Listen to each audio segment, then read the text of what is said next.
Hello everyone and welcome back. For today's video, we'll be making this iconic dress for Lika-chan. I made a short teaser about this a week ago and now it's finally here. So let's start.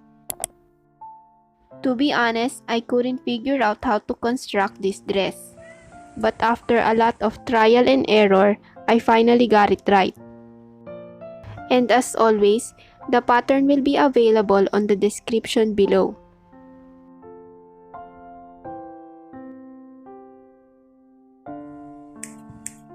After everything is cut, we'll start with the sleeves.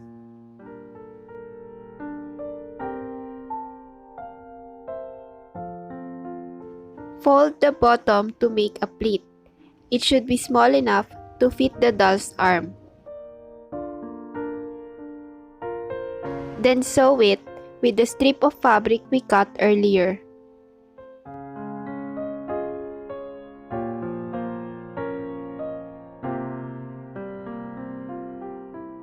Fold to cover the raw edges.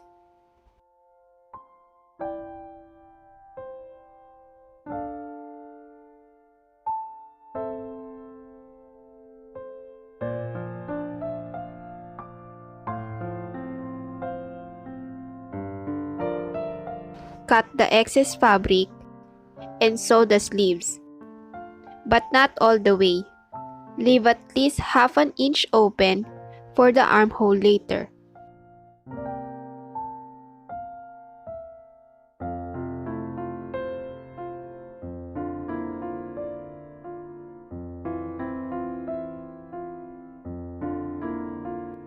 For the top, snip the curved part of the armhole and align it with the sleeves.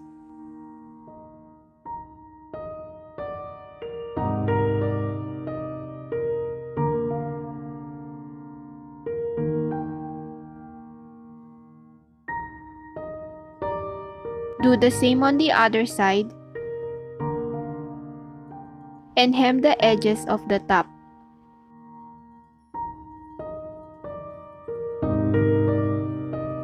To make the puff sleeves, sew a running stitch at the armhole.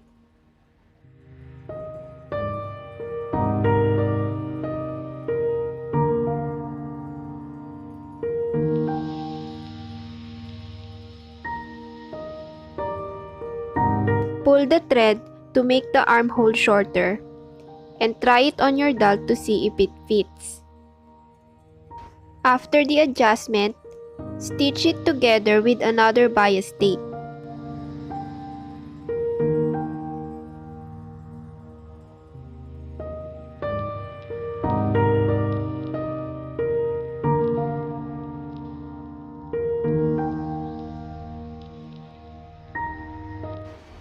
Remove the running stitch with a seam ripper.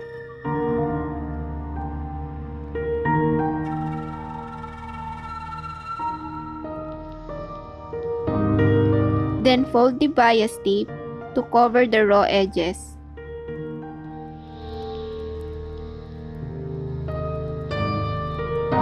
After binding the edges, attach the ends of the armhole to the top.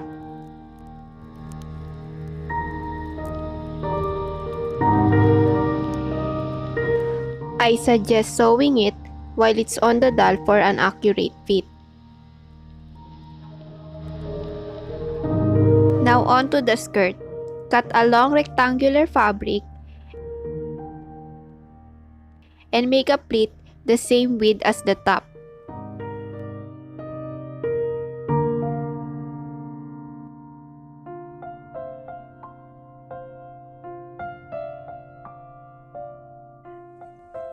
Attach them both.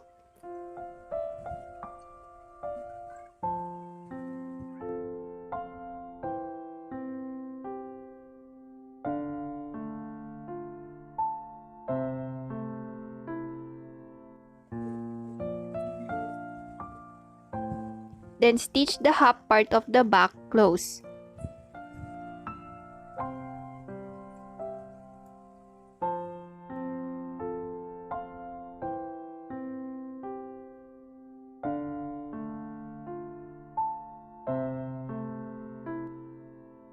Sew on a Velcro.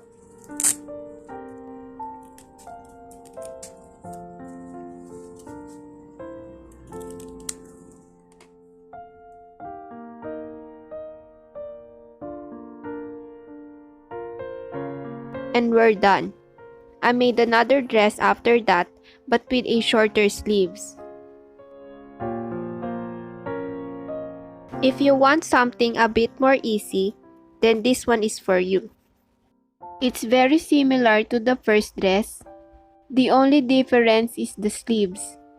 Make small cuts on the bottom of the sleeve, then hem it.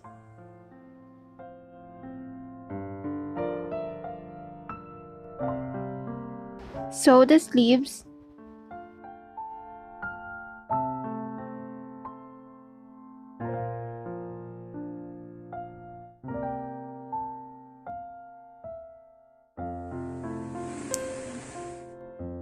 Then attach them to the top.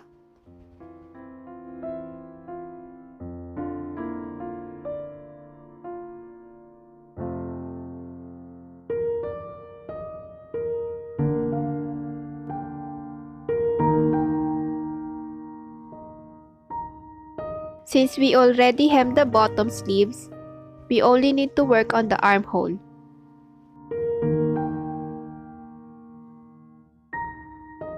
Just repeat the steps we did on the first dress.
And we got ourselves a puff sleeve dress. Thank you so much for watching, and I hope you enjoyed this tutorial. And since you made it till the end, you might as well give this video a like. This will really help my channel out. And I'll see you on my next video. Paalam!